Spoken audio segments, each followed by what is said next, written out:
Assalamualaikum warahmatullahi wabarakatuh. Apa kabar siswa-siswi SD 1 Padokan kelas 1? Semoga tetap sehat dan tetap semangat dalam mencari ilmu. Pada pembelajaran hari ini, Pak Dede akan menyampaikan materi tentang iman kepada Allah. Kita langsung saja perhatikan materinya berikut ini. Pak Dede akan tunjukkan.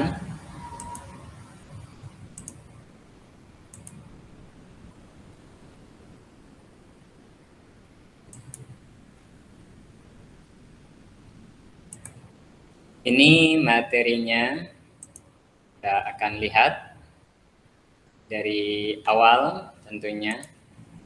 Akan coba keluar dulu. Ini untuk materi pendidikan agama Islam dan budi pekerti kelas 1. Baik, kita mulai ya untuk pembelajarannya. Sebelumnya, mari kita awali sama-sama dengan membaca doa sebelum belajar.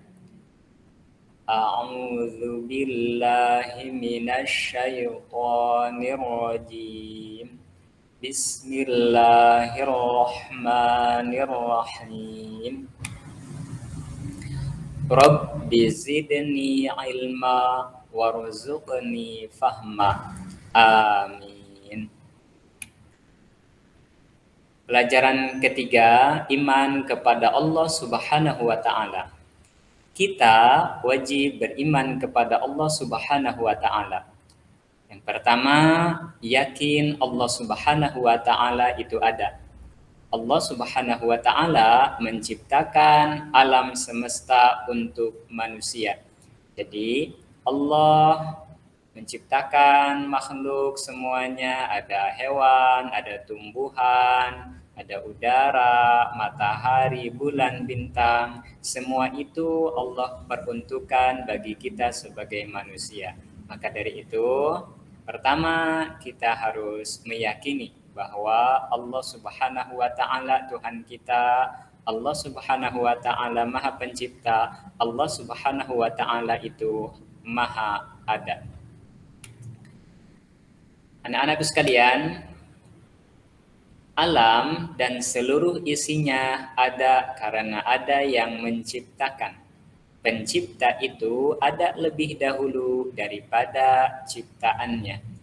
Jadi, alam dan seluruh isinya ini tidak ada begitu saja.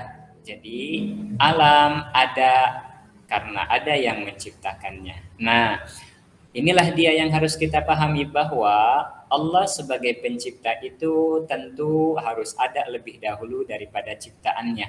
Tidak mungkin ada alam ini kemudian baru ada pencipta. Jadi Allah Maha Pencipta dan Allah Sang Pencipta itu ada lebih dahulu daripada ciptaannya, daripada kita sebagai manusia, daripada alam, daripada hewan, tumbuhan, dan lain sebagainya. Jadi Allah lebih dulu ada daripada ciptaannya. Begitu ya anak-anak, semoga dapat dipahami. Kemudian Allah Maha Pencipta, tadi sudah Pak Dede jelaskan bahwa Allah itu Maha Pencipta dan Allah itu ada lebih dulu daripada kita sebagai ciptaannya. Kemudian Allah Maha Pencipta itu disebut Al-Khaliq. Sekali lagi, Allah Maha Pencipta itu disebut Al-Khaliq. Al-Khaliq adalah termasuk salah satu Asmaul Husna, yaitu nama-nama yang baik dan indah bagi Allah Subhanahu wa Ta'ala. Salah satunya Al-Khaliq, artinya Allah Maha Pencipta. Kita lanjutkan. Semua ciptaan Allah disebut makhluk. Tadi pencipta disebut Al-Khaliq dan ciptaan Allah itu semua makhluk, semua ciptaan Allah. Jadi kalau Allah disebut Al-Khaliq, kita dan semua ciptaan Allah yang lain itu disebut makhluk. Kemudian anak-anak, bahwa Allah menciptakan makhluk ini tanpa bantuan siapapun.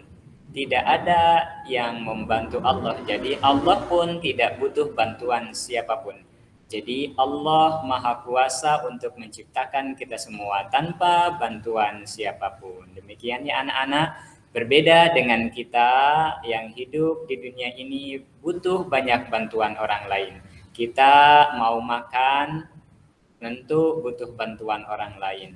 Memakai baju ini juga buatan orang lain yang kita beli. Jadi hidup ini kita saling tergantung kepada sesama kita. Tetapi Allah tidak membutuhkan siapapun. Allah Maha Kaya, Allah Maha Kuasa. Dalam menciptakan kita, dalam menciptakan alam semesta ini yang begitu luasnya, begitu beraneka ragamnya, Allah tidak membutuhkan bantuan siapapun dalam menciptakan makhluk. Demikian ya anak-anak ya. Mari kita lanjutkan. Tadi sudah pada dijelaskan ciptaan Allah Subhanahu wa taala itu untuk manusia. Jadi ada tumbuh-tumbuhan, ada tanaman, ada segala macamnya, ada hewan, itu juga untuk manusia. Jadi Allah sangat memanjakan kita sebagai manusia. Maka alangkah wajibnya kita bersyukur atas segala karunia Allah. Jangan kita mengkufuri nikmat-nikmat Allah. Karena sekali lagi Allah betul-betul memanjakan kita sebagai makhluk yang paling sempurna yang Allah ciptakan. Demikian ya anak-anak, jangan dilupakan bahwa semua yang Allah ciptakan untuk kita, maka kita wajib mensyukurinya. Demikian, kita lanjutkan. Sudah Pak Dede sampaikan tadi bahwa segala ciptaan Allah itu untuk kita manusia, maka kita harus bersyukur atas nikmat Allah Subhanahu wa taala. Nikmat kita bisa hidup, nikmat kita bisa melihat, nikmat kita bisa mendengar, bisa berjalan, bisa makan enak, dan lain sebagainya, itu harus kita syukuri dan jangan kita kufuri. Kita lanjutkan anak-anak. Alam dan seluruh isinya adalah bukti adanya Allah Subhanahu wa taala. Jadi, bagaimana caranya kita untuk mengetahui adanya Allah? Lihatlah alam ini. Alam ini ada, pasti ada yang menciptakannya.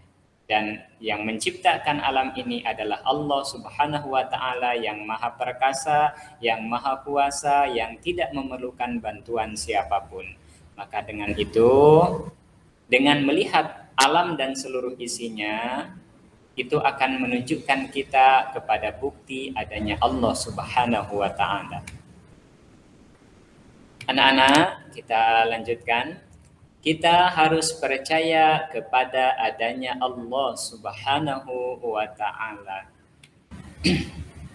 Percaya kepada Allah Subhanahu wa taala artinya beriman.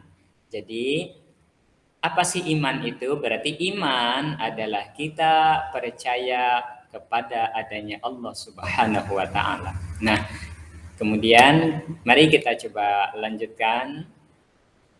Mari kita sekarang belajar rukun iman. Mungkin anak-anak ada yang sudah tahu dan ada yang belum tahu apa itu rukun iman gitu ya. Rukun iman artinya rukun-rukun yang perlu kita imani, perlu kita percayai. Anak-anak, di dalam agama Islam ada 6 rukun iman yang harus kita yakini. Baik anak-anak, untuk memudahkan mengenal rukun iman, mari kita simak video berikut.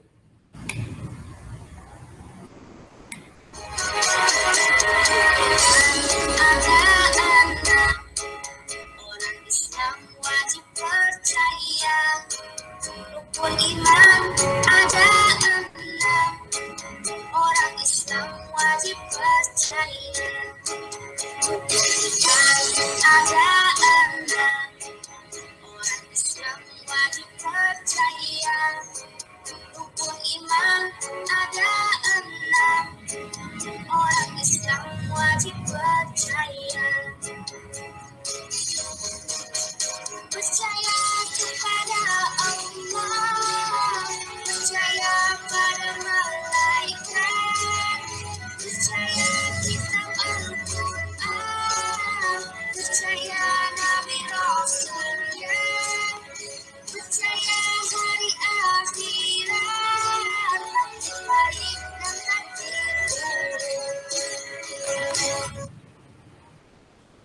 Baik anak-anak, itu tadi tentang rukun iman. Jadi rukun iman itu ada 6 anak-anak. Pertama, kita beriman kepada Allah Subhanahu wa taala. Kedua, kita beriman kepada malaikat-malaikat Allah Subhanahu wa taala. Ketiga, kita beriman kepada kitab-kitab Allah Subhanahu wa taala. Yang keempat, kita beriman kepada nabi dan rasul yang Allah utus. Kelima, kita percaya kepada hari akhirat, hari kiamat. Dan yang keenam, kita percaya kepada qada dan qadar, ketentuan-ketentuan Allah Subhanahu wa taala, apakah itu qada dan qadar yang baik ataupun qada dan qadar yang buruk. Demikian ya anak-anak tentang rukun iman. Semoga anak-anak bisa memahaminya. Baik. Alhamdulillahirabbil alamin. Demikian anak-anak pembelajaran pada hari ini. Semoga kita bisa menambah keyakinan kepada Allah, memperkuat keimanan kita, dan terutama kita belajar rukun iman. Mari kita hafalkan bersama rukun iman yang 6 tadi. Pada diakhiri, wassalamualaikum warahmatullahi wabarakatuh.